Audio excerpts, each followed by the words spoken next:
우리 다 같이 사도신경으로 우리의 신앙을 고백하겠습니다. 전능하사 천지를 만드신 하나님 아버지를 내가 믿사오며 그 외아들 우리 주 예수 그리스도를 믿사오니 이는 성령으로 잉태하사 동정녀 마리아에게 나시고 본디오 빌라도에게 고난을 받으사 십자가에 못 박혀 죽으시고 장사한 지 사흘 만에 죽은 자 가운데에서 다시 살아나시며 하늘에 오르사 전능하신 하나님 우편에 앉아 계시다가 저희로서 산자와 죽은 자를 심판하러 오시리라. 성령을 믿사오며 거룩한 공예와 성도가 서로 교통하는 것과 죄를 사하여 주시는 것과 몸이 다시 사는 것과 영원히 사는 것을 믿사옵나이다. 아멘. 우리 찬송가 299장 하나님 사랑은 찬양드리겠습니다. 299장입니다.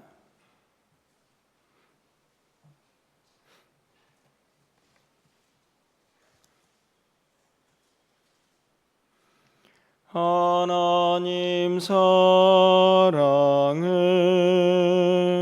온전한 참 사랑 내 맘에 부어주시사 충만케 하소서. 내 주님 참 사랑 햇빛과 같으니 그 사랑 내게 비추사 뜨겁게 하소서. 그 사랑 앞에는 풍파도 그치며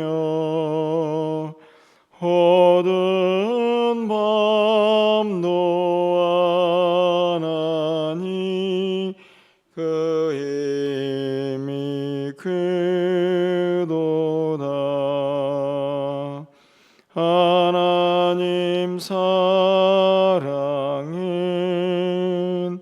온전한 참 사랑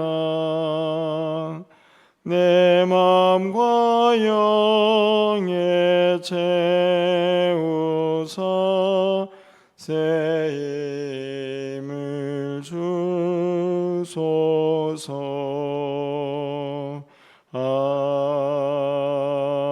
아멘. 오늘 하나님 말씀은 호세아 2장 14절에서 23절까지의 말씀을 교독하고 23절은 함께 읽겠습니다. 구약 성경 1258쪽에 있습니다.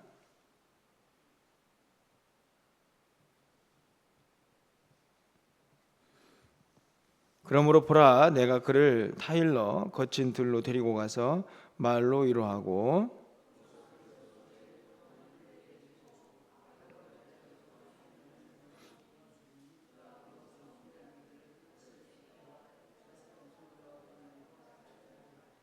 여호와께서 이르시되 그날에 내가 나를 내 남편이라 일컫고 다시는 내 바알이라 일컫지 아니하리라.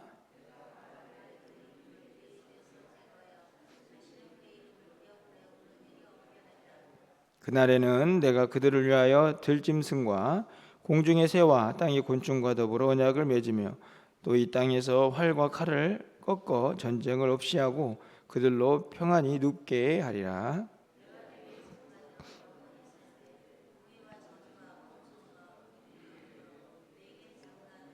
진실함으로 내게 장가 들리니 내가 여호와를 알리라.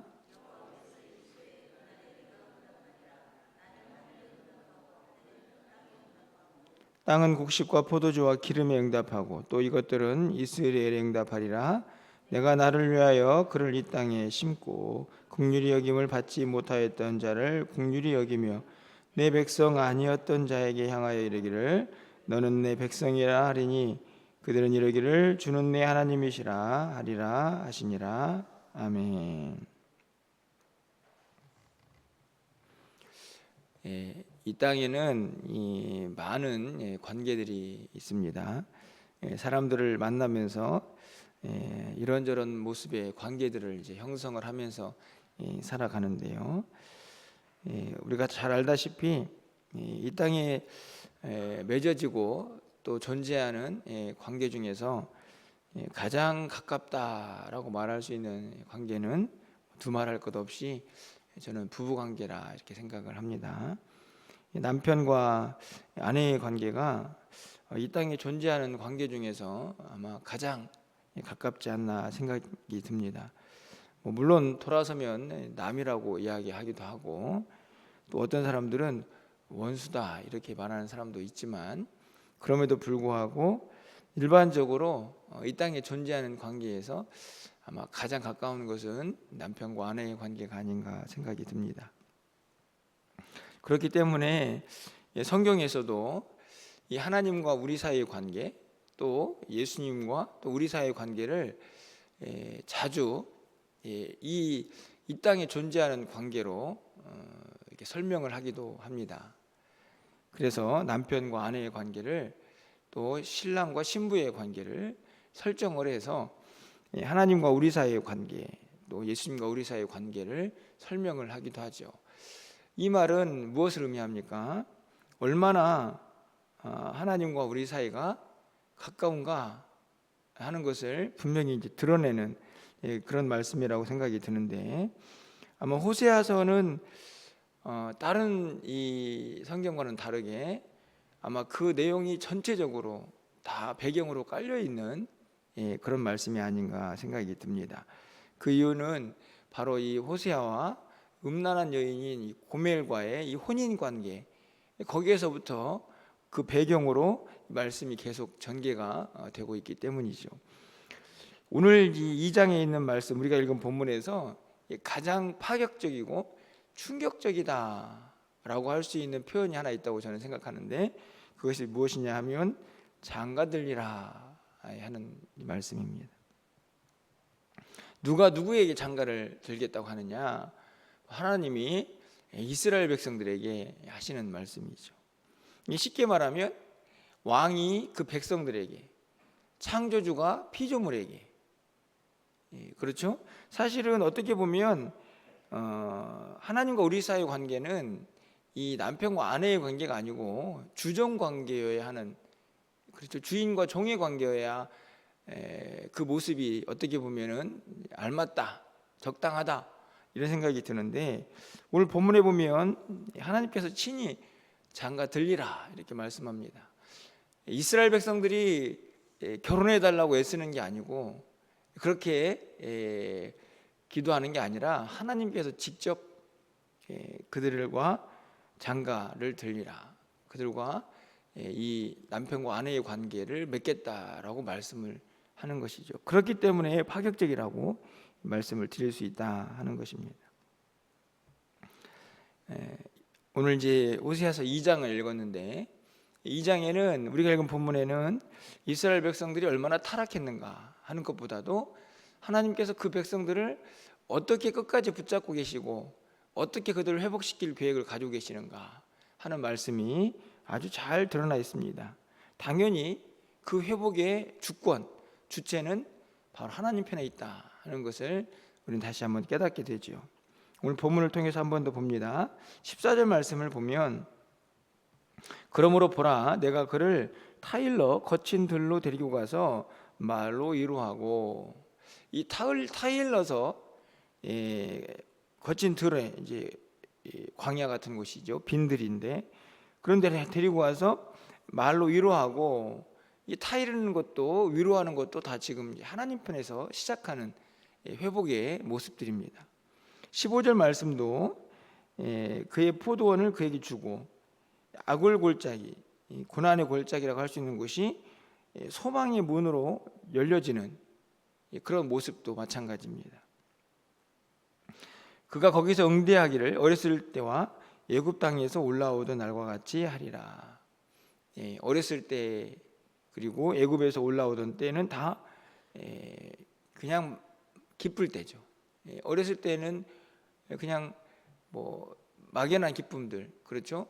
부모와 함께 있는 기쁨들, 그게 당연히 존재하는 그런 시간들인데, 그렇게 하나님께서 이스라엘 백성들과의 관계를 통해서 그들의 기쁨을 회복시켜 주겠다 하는 말씀을 하고 있는 것입니다. 16절 말씀을 보면 이 모든 일은 바로 이것 때문인데, 여호와께서 이르시되 그날에 내가 나를 내 남편이라 일컫고, 이스라엘 관계가 어떻게 형성될 건가? 아내와 남편과의 관계로 형성이 될 것이고, 다시는 내 바알이라, 이스라엘 백성들이 이제 자신의 신으로 우상을 섬겼던 그 모습을 이제 말씀을 합니다. 그것을 버리고 이제는 하나님을 내 남편이라 그렇게 부르게 하겠다. 하나님의 의지가 담겨 있는 그런 말씀이고, 뿐만 아니라 하나님의 간절한 바람도 담겨져 있습니다. 우상을 섬기면서 바알을 마치 자기 남편처럼 섬기고 있는 이스라엘 백성들이 이제는 더 이상 그 말도 안 되는 관계를 청산하고 오직 하나님만 섬기는, 하나님을 자신의 남편처럼 섬기는 그런 백성들로 삼겠다, 다시 돌이키게 하겠다 하는 하나님의 의지와 그리고 뜻이 분명히 담겨져 있죠. 그러면서 오늘 본문에 나와 있는 제가 파격적이다라고 하는 그 말씀이 19절부터 등장을 합니다. 19절 말씀을 보면 내가 내게 장가들어, 장가를 들죠. 아까도 말씀을 드린 것처럼 하나님께서 주권적으로 그 일을 행하시겠다는 말씀입니다. 영원히 살되 공의와 정의와 은총과 긍휼이 여김으로 내게 장가든다. 장가를 드는데 그 앞에 있는 단어들은 다 하나님의 성품이죠. 공의, 정의, 은총, 긍휼.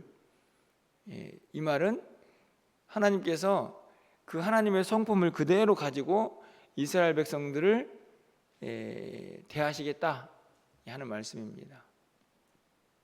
그러면서 20절 말씀이죠. 자, 우리 20절 말씀은 우리 함께 좀 읽어볼까요? 읽겠습니다. 진실함으로 내게 장가 들리니 내가 여호와를 알리라. 제가 이전에도 말씀을 드렸습니다. 호세아서의 가장 큰 배경이라고 하면 호세아와 음란한 고멜의 이 부부 관계에서 이스라엘 백성들과 하나님과의 관계를 우리가 알 수 있다 하는 거였는데, 그것은 배경이고 이 호세아서의 가장 큰 핵심은 바로 오늘 20절 끝부분에 있는 내가 여호와를 알리라 하는 것입니다. 하나님을 알아야 한다 하는 것이 호세아서의 아주 중요한 주제 중에 하나입니다. 그래서 20절 말씀도 내가 너에게 장가를 들 텐데 그것을 통해서 내가 진짜 바라는 것은 너희들이 나를 알았으면 좋겠다.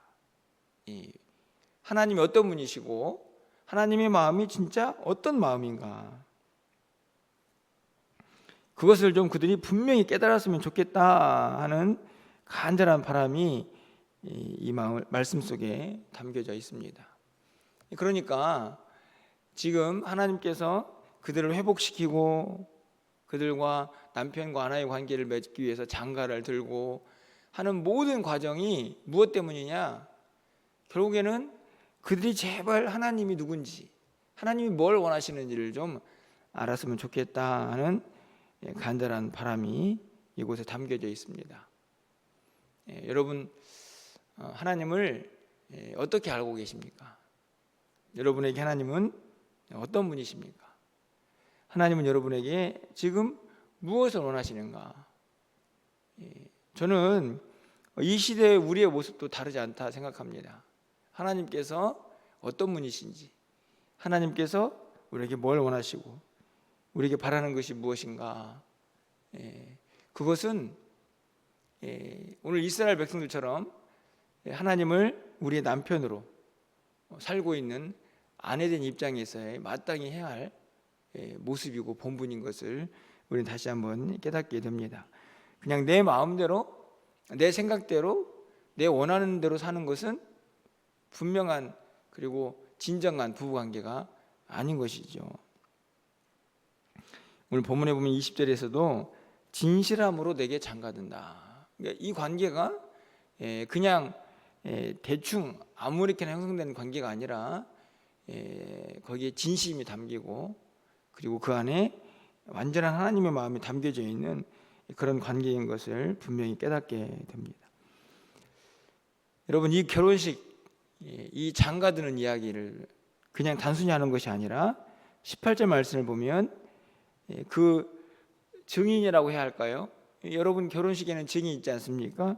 저는 18절이 그것을 표현하고 있다고 생각이 드는데, 그날에는 내가 그들을 위하여 들짐승과 공중의 새와 땅의 곤충과 더불어 언약을 맺으며, 이렇게 되어 있습니다. 갑자기 언약의 대상이 우주 만물인데 피조물들이죠. 이렇게 확대가 되는 이유는 우주적인 회복을 의미하는 것도 있지만 바로 이 결혼식의 증인들입니다. 그들도 이 남편과 아내의 관계를 맺는 이 하나님의 신실하신 약속을 알게 될 것이다. 뿐만이 아니죠. 21절 말씀을 보면 얼마나 이 우주 만물이 친밀하게 하나님의 뜻 안에서 연결되어 있는가를 알 수 있습니다. 여호와께서 이르시되 그날에 내가 응답하리라. 나는 하늘에 응답하고 하늘은 땅에 응답하고 땅은 곡식과 포도주와 기름에 응답하고 또 이것들은 이스라엘에 응답하리라. 이렇게 되어 있습니다. 전체적으로 무엇을 의미합니까? 하나님의 응답으로 통해 그 응답의 출발, 시작을 통해서 하늘, 땅, 곡식, 포도주, 결국에는 온 백성까지 그 모든 것들이 하나님의 섭리 속에서 다 연결되고 회복되는 모습을 분명하게 기록을 하고 있는 것이죠. 그 모든 것들을 통해서 23절 말씀에 궁극적인 목표가 등장을 합니다. 내가 나를 위하여 이 땅에 심고, 이 심다라는 말은 앞에서 이스라엘이라는 말이 이 호세아에게 이나 밀려가 있지 않았습니까? 그 이름을 잘 기억하시면 오늘 이 23절을 분명히 이해할 수 있습니다. 이스라엘 어떤 의미였냐면 흩어버린다, 멸망인데 이 땅에 심고 반대의 상황이죠. 국률이 여김을 받지 못하던 자가 국률이 여김을 받습니다. 이것도 그 아들의 이름에 딸의 이름에 반대죠. 뿐만 아니라 뒤에 나와 있는 말씀 보면 내 백성이 아니었다, 이해 가시죠? 내 백성이 되는. 그러니까 이 자녀들에게 이름을 붙였던 뭐 이스라엘, 롤하마, 로함미 이런 것들이 전부 다 반대가 되는, 회복이 되는 그 말씀이 23절에 그대로 담겨져 있습니다. 그래서 그들이 이기를 주는데 하나님이시라 하는 고백을 하기를 바라고 계시는 것이죠. 그래서 다시 17절 말씀으로 가봅니다. 자, 우리 마지막으로 17절은 함께 읽어보도록 하겠습니다. 읽겠습니다. 내가 그 바알의 이름을 그의 입에서 제거하여 다시는 그의 이름을 기억하여 부르는 일이 없게 하리라. 하나님의 마음입니다. 제발 좀 엉뚱한 우상, 사실은 바알은 존재하지도 않는 그냥 인간이 만들어 놓은 신이지 않습니까? 그런 것들 좀 섬기지 말고 제발 좀 하나님만 섬겨라. 그 마음이 지금 오늘 우리가 읽은 본문에 그대로 담겨져 있습니다. 그거 하나 위해서 장가도 들어야 하고 우주 만물과 언약을 맺어야 하고 그 모든 것들을 응답이라는 단어를 통해서 회복시켜야 하는 하나님의 마음이 다 담겨져 있는데, 그 모든 것들을 통해서 하나님 원하시는 것 이 한 가지는 이스라엘 백성들이 바알을 제거하고 하나님만 온전히 섬기는 그 백성으로 돌아오는 것입니다. 그리고 이스라엘 백성들이 제발 그 하나님을 알기를 바라는 그 마음이 오늘 본문에 고스란히 담겨져 있습니다. 여러분, 이 마음이 단순히 이스라엘 백성들을 향한 마음만이 아니고 오늘 우리를 향한 마음이라 저는 확신합니다. 우리가 지금 바알을 섬기지는 않습니다. 그렇죠? 누가 지금 바알을 섬기고 있습니까? 하지만 우리의 마음도 여전히 하나님보다 더 사랑하는 것들이 존재할 수 있습니다. 그게 바알입니다. 그게 우상이죠. 하나님께서 원하시는 것은 그것들은 의지의 대상이 되지 않는다. 우리가 믿고 따라야 할 분은 오직 하나님뿐이다. 그 믿음 안에서 그 관계가 온전히 회복될 때 그 나머지 것들이 의미가 있다 하는 것을 우리가 반드시 기억해야 한다 하는 것입니다. 저는 확신합니다. 여전히 우리 안에도 바알 같은 우상이 존재합니다. 어떤 학자가 얘기했던 것처럼 우리의 마음은 우상 공장이다. 그런 표현을 씁니다. 우상 공장. 공장이 뭡니까? 막 찍어내는 거죠. 그만큼 우상이 우리 안에 많이 존재한다는 이야기인데, 우리의 모습이 바로 이스라엘 백성과 다르지 않다는 것입니다. 간절히 바라기는 오늘 이 이스라엘 백성들을 향한 마음, 그들이 간절히 하나님만 섬기는 백성으로 다시 돌아오기를 바라는 그 하나님의 마음, 그리고 너무나 파격적이게 피조물인 인간들을 향해서 하나님이 내가 너희와 장가들 거야 라고 말씀하시는 이 마음, 그 사랑의 마음, 그 긍휼의 마음을 우리가 다시 한번 깨달아서 혹시나 우리 안에 존재하는 하나님보다 더 사랑하는 것들이 있다면 그것들을 온전히 제거하고 이제는 정말 하나님만 붙잡고 의지할 수 있는 우리 모두 삶이 될 수 있기를 간절히 소망합니다. 그 믿음이 회복될 때, 그 관계가 온전히 회복될 때 우리는 하나님 안에서 더 큰 은혜와 사랑을 느끼고 또 누리게 될 줄 믿습니다. 그 은혜가 넘치는 오늘 한날의 삶이 되시고 또 우리의 모든 하루하루의 삶이 되기를 주님의 이름으로 간절히 축원합니다. 기도하겠습니다.